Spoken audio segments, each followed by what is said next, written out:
Shalom dan selamat pagi mitra wanita yang dikasihi dan diberkati Tuhan. Pagi hari ini kita akan merenungkan kebenaran firman Tuhan. Dan sebelumnya kita akan berdoa. Bapa di dalam surga, terima kasih buat pagi hari ini. Terima kasih untuk berkat-berkat-Mu sepanjang malam hingga pagi hari ini. Berkat perlindungan-Mu Tuhan, berkat kesehatan bagi kami. Terima kasih Tuhan, saat ini kami akan merenungkan firman Tuhan. Engkau akan mengurapi kami, Engkau akan berikan hikmat kepada kami untuk mengerti kebenaran firman Tuhan. Dan kami juga rindu untuk menjadi pelaku-pelaku daripada firman-Mu itu sendiri. Tuhan Yesus, terima kasih, kami menyerahkan bagian ini ke dalam tangan Tuhan. Di dalam nama Tuhan Yesus kami berdoa dan bersyukur. Amin. Firman Tuhan saat ini mitra wanita berjudul saat menghadapi masalah. Ayat kebenaran firman Tuhan di dalam Nehemia 1 ayat yang keempat. Ketika ku dengar berita ini, duduklah aku menangis dan berkabung selama beberapa hari. Aku berpuasa dan berdoa ke hadirat Allah semesta langit. Mitra wanita, apa yang akan kita lakukan jika mengetahui kalau kita menderita penyakit yang tidak bisa disembuhkan? Atau keluarga kita diambang kehancuran, perusahaan kita akan ditutup karena tidak ada investor? Sekarang usahakan kita merebut kembali apa yang telah diambil iblis dari kita. Mengapa? Karena setiap situasi yang membuat kita merasa khawatir disebabkan oleh iblis, karena iblis datang mencuri damai sejahtera di dalam hati kita.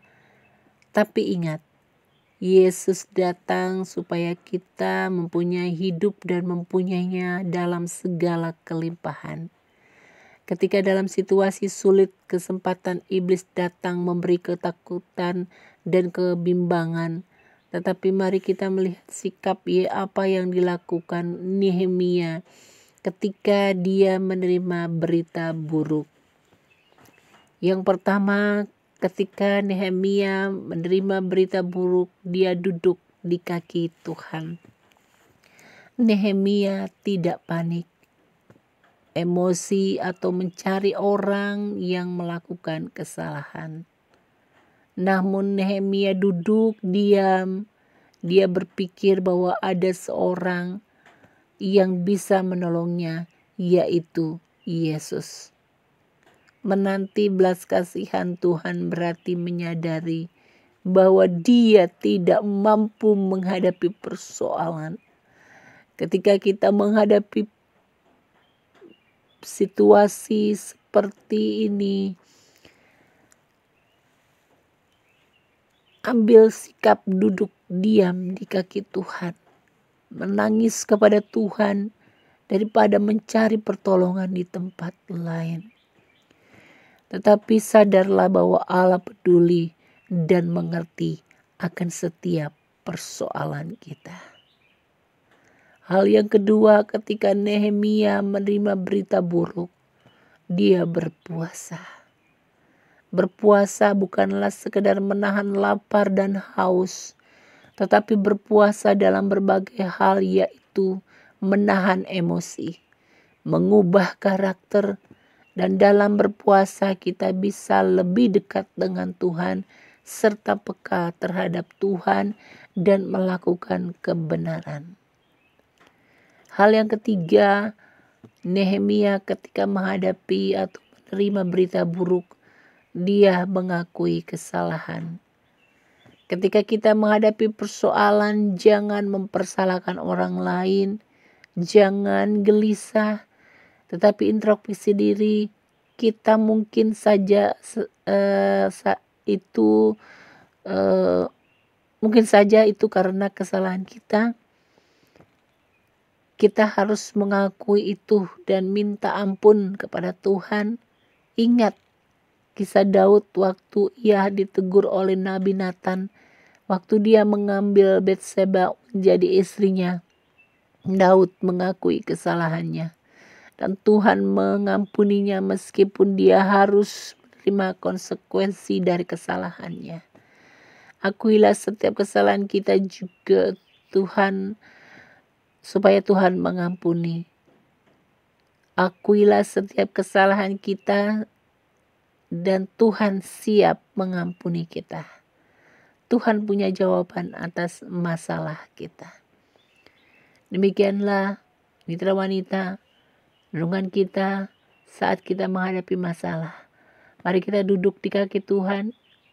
Mari kita berpuasa, mari kita mengakui segala kesalahan kita.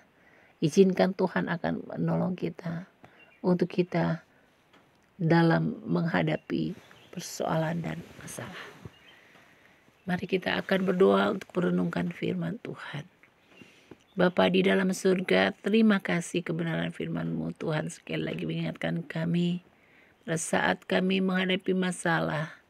Biar kami boleh selalu duduk di kaki Tuhan, boleh berpuasa, boleh mengakui setiap kesalahan dan pelanggaran kami. Terima kasih Tuhan, Engkau mengingatkan kami kembali akan kebenaran firman-Mu. Untuk kami tetap kuat saat kami menghadapi persoalan dan masalah. Bagi hari ini kami akan mulai aktivitas kami. Biar Tuhan akan menolong sepanjang hari ini Tuhan. Di dalam berkat kasih karunia-Mu bagi kami kesehatan, kekuatan. Bahkan dijauhkan dari mara bahaya, dijauhkan dari kecelakaan. Yang sakit disembuhkan, yang lemah imannya dikuatkan. Bahkan yang membutuhkan pertolongan Tuhan berikan jalan keluar. Terima kasih berdoa untuk saudara-saudara kami, keluarga kami, dimanapun berada, baik kami semua, di dalam aktivitas, dalam pekerjaan, dalam usaha, dalam pelayanan, dalam kehidupan kami masing-masing. Tuhan berkati kami semua Tuhan, dengan berkat kasih karunia-Mu dalam hidup kami. Terima kasih kami tutup program renungan pagi di hari ini di dalam nama Tuhan Yesus Kristus. Amin. Demikianlah mitra wanita kebenaran firman Tuhan, biar menjadi rema di dalam hidup kita. Selamat beraktivitas dan Tuhan Yesus memberkati.